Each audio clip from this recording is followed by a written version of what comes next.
So in today's lesson we were introduced to what we call what's known as the double angle trig formulae.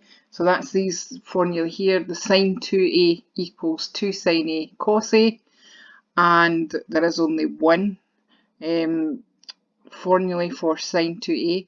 For cos 2a, however, there is actually three different formulae. The first one, cos squared a minus sine squared a, this involves both the cos and the sine expression. The next one, these are replacements, these are alternatives for cos 2a. The next one just involves the cos of a, and the third alternative is one which just involves the sine of a.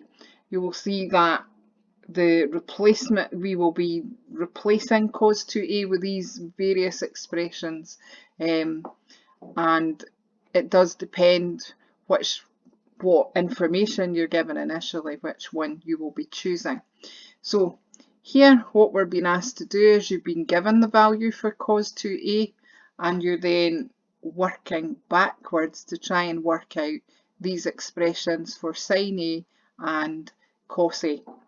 So we could, because I'm trying to get sine a on its own and cos a on its own, then I could be using either the second or the third replacement expressions. So I'm going to go with the second one here. So I'm going to write down what I know. So what I know, or what I'm told in the question, is that cos 2a is equal to a quarter. But cos 2a is also the same thing as 2 cos squared a minus 1. So that must also be equal to a quarter. And now what I want to do is I want to rearrange that and isolate the cos squared a term and then get to the value for cos a. So in the first instance I'm going to add 1 to each side. That's going to give me 1 1/4, which I'm then going to write as a single fraction, so top heavy fraction. So 2 cos squared a is equal to 5/4. I now need to deal with this 2 at the front.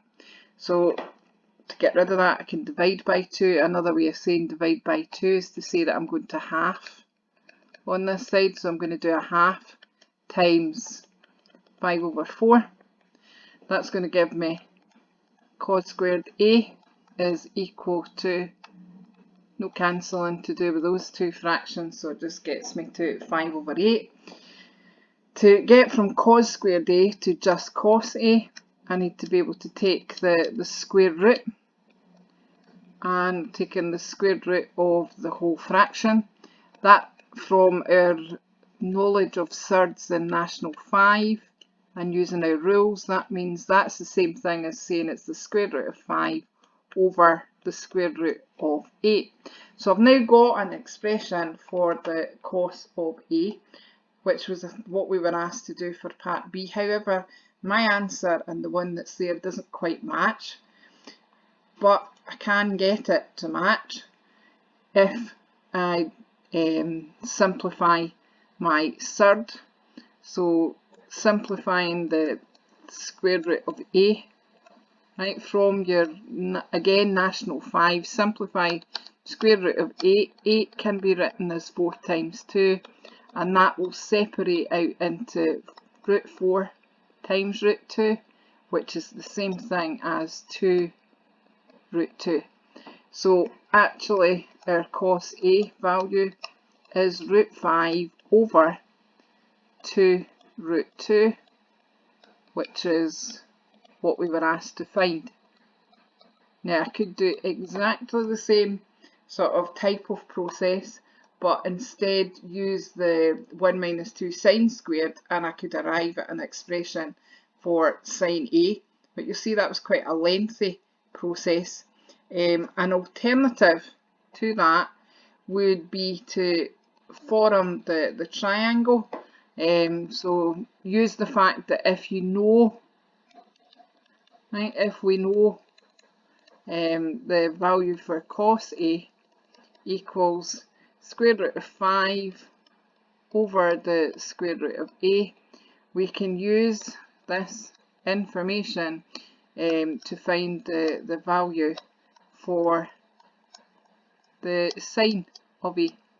And we simply do that by creating the little triangle. So if we draw triangle, put on the information that we have.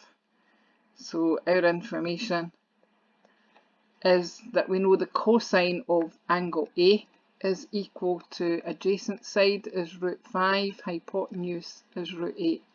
So this side here, the missing side, we would want to work that out by doing hypotenuse squared, take away the shorter side, and that would give us y squared equals 8 minus 5. We'd end up with y squared equals 3, so y would be equal to the square root of 3.